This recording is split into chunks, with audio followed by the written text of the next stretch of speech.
Assalamualaikum warahmatullahi wabarakatuh. Apa kabar anak-anak hebatku? Bertemu lagi dengan Bu Ika. Hari ini kita akan kembali belajar bersama tentang materi IPA Biologi, yaitu tentang sistem pencernaan pada manusia. Apakah anak-anak sudah siap belajar hari ini? Jika sudah siap, silahkan anak-anak siapkan buku dan alat tulis kalian. Simak video berikut ini dengan seksama. Selamat belajar anak-anak.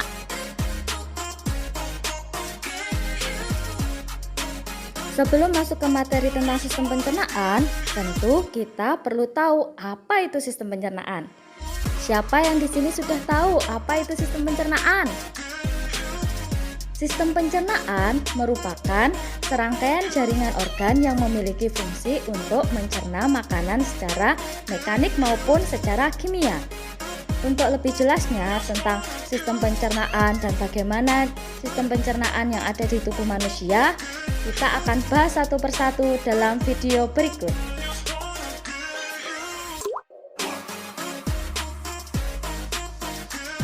Materi pertama yang akan kita bahas adalah tentang klasifikasi sistem pencernaan. Sistem pencernaan itu sendiri dibagi menjadi dua. Yang pertama adalah pencernaan mekanis dan yang kedua adalah pencernaan secara kimia. Apa bedanya pencernaan mekanis dan pencernaan kimia? Mari kita cari tahu. Pencernaan mekanis merupakan pengubahan makanan dari bentuk kasar menjadi halus dengan bantuan gerakan alat pencernaan. Sedangkan pencernaan kimia merupakan pelarutan makanan oleh enzim-enzim pencernaan.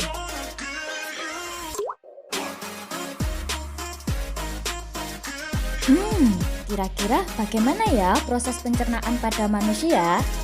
Untuk mengetahuinya, Bu Ika akan menjelaskan satu persatu. Yang pertama, proses pencernaan manusia dimulai dari mulut. Di dalam mulut terjadi dua proses, yaitu proses ingesti dan mastikasi. Proses ingesti merupakan pemasukan makanan ke dalam tubuh melalui mulut. Sedangkan proses mastikasi merupakan proses mengunyah makanan oleh gigi. Selanjutnya, makanan akan melalui kerongkongan dan di kerongkongan terjadi yang namanya proses deglutisi. Proses deglutisi sendiri merupakan proses menelan makanan di kerongkongan. Selanjutnya, proses yang ketiga adalah di lambung. Terjadi proses yang dinamakan digesti. Proses digesti adalah pengubahan makanan menjadi molekul yang lebih sederhana dengan bantuan enzim. Terdapat di lambung. Setelah di lambung, kemudian makanan akan dibawa ke usus halus yang akan mengalami proses absorpsi. Proses absorpsi ini merupakan proses penyerapan yang terjadi di usus halus. Selanjutnya, melalui usus besar. Di sini terjadi pembentukan feses. Kemudian yang terakhir adalah anus, yang terjadi proses defekasi, merupakan pengeluaran sisa makanan yang sudah tidak berguna untuk tubuh melalui anus. Untuk mengetahui tentang cara kerja pencernaan manusia, simak video berikut ya anak-anak. The human digestive system, the esophagus and the stomach. Objectives: to explain the movement of food in the esophagus, to describe the process of digestion in the stomach.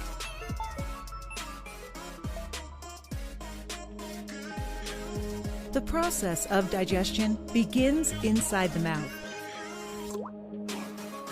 The teeth break down the food into smaller particles. It then gets mixed with the saliva in the mouth to form a slurry mass called bolus. As the food is swallowed, the soft palate blocks the upper throat called the pharynx, which prevents the entry of food into the nasal cavity. When the food passes over the epiglottis, which is a flap-like structure which prevents the entry of food into the trachea, it pushes down the epiglottis. The food then enters the food pipe, or esophagus, which connects the pharynx to the stomach and is gently pushed down to the stomach by wave-like muscle contractions and relaxations known as peristalsis.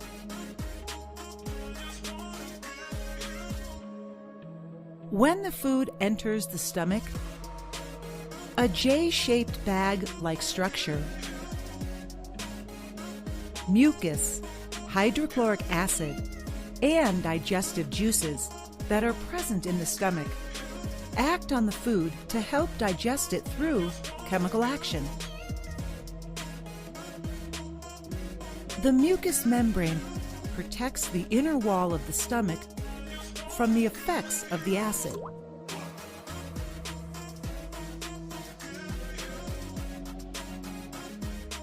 The hydrochloric acid kills the bacteria that enter along with the food and also helps in the digestion of proteins. The digestive juices start breaking down the proteins present in the food into simpler forms. Muscular contractions in the stomach churn this food mass to further break it down and mix it with secretions in the stomach to form a thick liquid. This thick liquid is called chyme. The chyme exits the stomach through peristaltic movements and enters the small intestine where most of the digestion occurs. To summarize,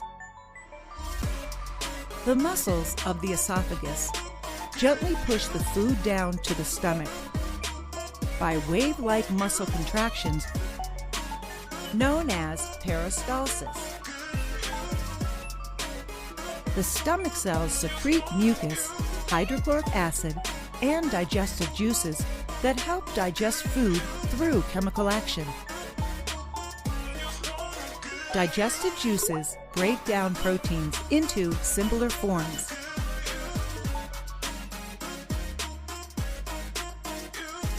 Nah, untuk materi selanjutnya, kita akan membahas tentang organ pencernaan pada manusia. Organ pencernaan pada manusia terdiri dari dua jenis, yaitu saluran pencernaan dan juga kelenjar pencernaan. Pada saluran pencernaan ini merupakan saluran yang memproses makanan dengan mengunyah, penelanan, dan pencampuran. Sedangkan pada kelenjar pencernaan merupakan alat pencernaan yang dapat menghasilkan enzim-enzim untuk pencernaan kimiawi. Ada yang tahu saluran pencernaan manusia terdiri dari apa saja? Ya, tepat sekali. Saluran pencernaan pada manusia terdiri dari 6 macam. Yang pertama adalah mulut, yang kedua kerongkongan, yang ketiga adalah lambung, keempat usus halus, yang kelima adalah usus besar, dan yang terakhir anus. Nah, setelah ini kita akan membahas semua saluran pencernaan manusia.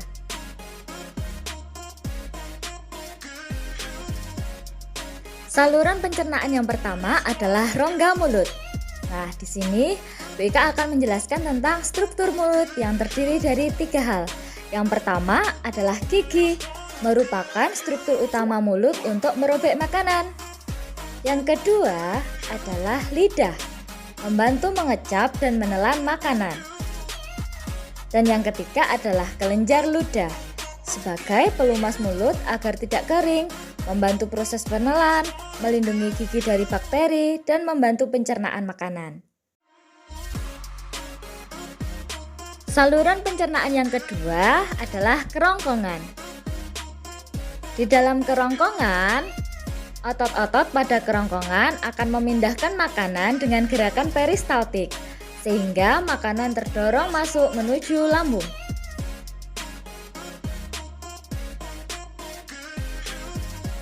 Saluran pencernaan yang selanjutnya adalah lambung. Nah, berikut ini adalah struktur lambung. Yang pertama ada kardiak. Kardiak merupakan bagian lambung paling atas yang berbatasan langsung dengan kerongkongan atau esofagus. Sebelum dicerna pada bagian tengah lambung, makanan yang telah dihaluskan di mulut akan disalurkan melalui area ini. Selanjutnya ada fundus. Di dalam fundus, makanan akan menuju fundus setelah melewati kardiak. Fundus sendiri merupakan bagian paling atas dari lambung yang berada tepat di bawah diafragma dan berbentuk melengkung. Makanan mulai mengalami proses pencernaan dan bercampur dengan enzim pencernaan. Struktur lambung berikutnya adalah bodi atau badan lambung. Fungsi paling penting pada lambung adalah bagian dari badan lambung, karena pada bagian ini tempat makanan dicerna, bercampur dengan enzim, dan diproses menjadi bagian yang lebih kecil lagi yang disebut dengan kim. Yang terakhir ada pilorus. Bagian paling akhir dari lambung adalah pilorus, yang berhubungan langsung dengan usus halus. Bagian ini tersusun atas otot sphincter pilorus yang berbentuk cincin dengan fungsi sebagai katup. Sama halnya dengan sphincter kardiak. Otot ini mengatur keluarnya kim dari lambung menuju usus halus dan mencegah kim kembali ke lambung.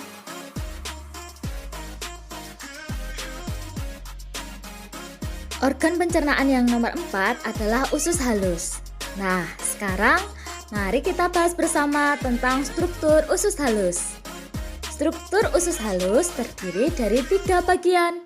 Yang pertama, duodenum atau disebut juga usus 12 jari. Yang kedua adalah jejunum atau usus kosong. Dan yang ketiga disebut ileum atau usus penyerapan. Mari kita bahas satu persatu struktur usus tersebut. Yang pertama, duodenum atau usus 12 jari. Duodenum adalah bagian terpendek dari usus halus dengan panjang kira-kira 20-25 cm. Bagian awal duodenum berbatasan dengan pilorus, sedangkan bagian akhirnya menyatu dengan bagian awal jejunum atau usus kosong. Usus 12 jari berbentuk lengkungan seperti huruf C yang melindungi organ pankreas. Letaknya yang dekat dengan pankreas pencernaan membuat duodenum lebih mudah menerima enzim pencernaan dari pankreas serta cairan empedu dari hati. Fungsi duodenum pada usus halus adalah sebagai tempat awal terjadinya penyerapan makanan. Selama berada dalam duodenum, makanan akan diuraikan menjadi zat-zat gizi yang lebih sederhana lagi agar dapat diserap dan diedarkan oleh darah. Selanjutnya yaitu jejunum atau disebut juga usus kosong. Jejunum adalah bagian usus halus setelah duodenum. Panjangnya kira-kira 2,5 meter. Dan lapisan dalamnya tersusun atas banyak lipatan yang disebut jonjot usus atau villi. Villi bertugas dalam memperluas permukaan usus halus sehingga zat-zat gizi dapat diserap dengan sempurna. Fungsi utama jejunum adalah menyerap gula, asam amino, dan asam lemak. Setelah zat-zat gizi ini diserap seluruhnya, makanan yang telah dicerna akan bergerak menuju bagian akhir usus halus yang disebut ileum. Nah, ileum sendiri disebut juga usus penyerapan. Ileum atau usus penyerapan adalah bagian terakhir dari usus halus. Panjangnya sekitar 3 meter dan bagian akhirnya berbatasan dengan sekum. Sekum merupakan bagian awal usus besar yang berbentuk seperti kantong. Fungsi utama dari bagian akhir usus halus adalah penyerapan zat-zat gizi yang belum terserap oleh duodenum atau jejunum. Zat yang umumnya diserap oleh ileum yaitu vitamin B12 dan garam empedu yang akan didaur ulang menjadi cairan empedu. Saluran pencernaan yang nomor 5 adalah usus besar. Berikut ini adalah struktur dari usus besar. Yang pertama adalah sekum. Sekum adalah bagian usus besar yang menjadi peralihan antara usus kecil dan usus besar. Di dalam sekum ini terdapat pula umbai cacing atau usus buntu. Selain berfungsi untuk menyerap sisa air dan garam, sekum juga memiliki katup yang bertugas mengendalikan jumlah makanan yang masuk ke dalam kolon. Saat makanan masuk ke dalam sekum, ia akan meneruskannya ke usus besar. Pada sekum melekat pula struktur berbentuk seperti cacing yang bisa kita kenal sebagai usus buntu. Selanjutnya yang nomor 2 adalah kolon. Kolon berarti usus besar yang menanjak. Kolon merupakan bagian paling besar dari usus besar. Terletak di dasar perut kanan bawah dan ujungnya berakhir di samping hati. Berbeda dengan sekum, kolon memiliki tugas lain yaitu menyerap air maupun nutrisi yang sebelumnya terlewatkan oleh usus halus. Nah, yang nomor 3 adalah rektum.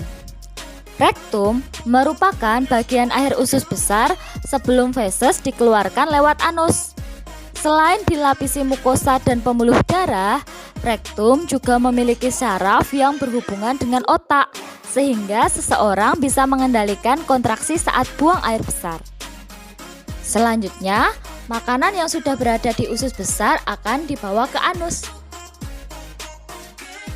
Hayo, siapa di sini yang sudah mengetahui tentang fungsi usus besar? Di sini Bu Ika akan menjelaskan satu persatu ya, apa saja fungsi usus besar. Yang pertama adalah untuk membentuk massa feses atau yang kita kenal dengan kotoran. Yang kedua adalah mengatur kadar air, garam, mineral, dan zat berguna yang tersisa pada feses. Sedangkan yang terakhir, sebagai tempat terjadi pembusukan sisa makanan menjadi feses oleh bakteri yang dinamakan Escherichia coli.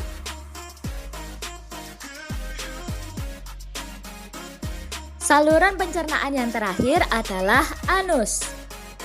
Nah, pada anus terjadi proses defekasi, yaitu proses pengeluaran zat sisa pencernaan melalui anus.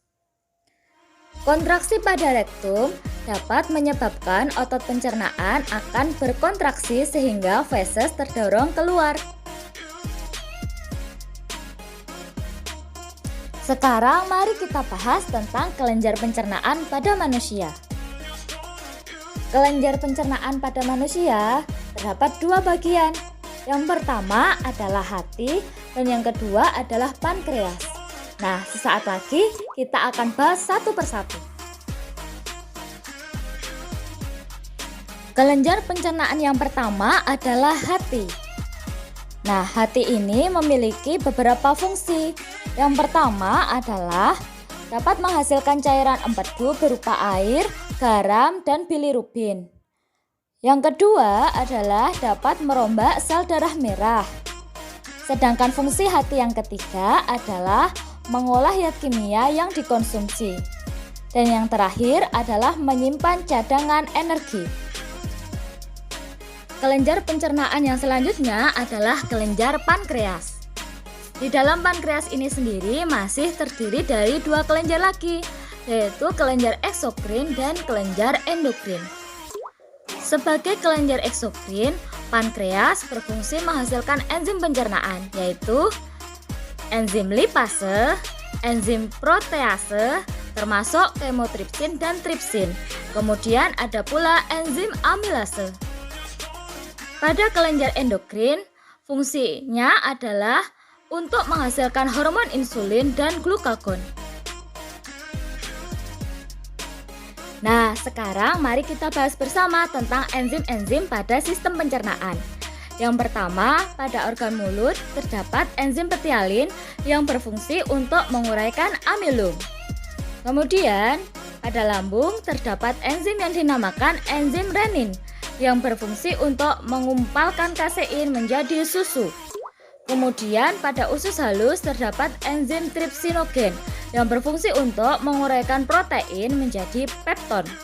Kemudian yang keempat, pada organ pankreas terdapat juga enzim yang dinamakan enzim erepsinogen, yaitu perannya adalah mengubah maltose menjadi glukosa. Kemudian pada hati terdapat enzim yang dinamakan steapsin, yaitu menguraikan amilum menjadi glukosa. Anak-anakku yang hebat, tadi kita sudah membahas tentang sistem pencernaan pada manusia. Selanjutnya, kita bahas tentang gangguan apa saja yang terjadi pada sistem pencernaan manusia. Ada beberapa gangguan yang terjadi pada sistem pencernaan manusia. Yang pertama adalah gastritis, yang disebabkan telat makan atau stres. Kemudian yang kedua, tentu di antara kita pernah mengalaminya, yaitu diare yang disebabkan oleh bakteri. Kemudian ada juga yang dinamakan radang usus buntu yang disebabkan oleh infeksi. Selanjutnya ada sembelit, disebabkan oleh kurangnya konsumsi serat dan air putih. Dan yang terakhir ada ambeien yang disebabkan oleh tekanan di area anus. Demikian pembelajaran kita kali ini tentang sistem pencernaan pada manusia. Terima kasih anak-anak sudah mengikuti pembelajaran hari ini. Semoga apa yang sudah kita pelajari hari ini memberikan manfaat bagi kita semua. Salam semangat, tetap semangat belajar dan jaga kesehatan. Wassalamualaikum warahmatullahi wabarakatuh.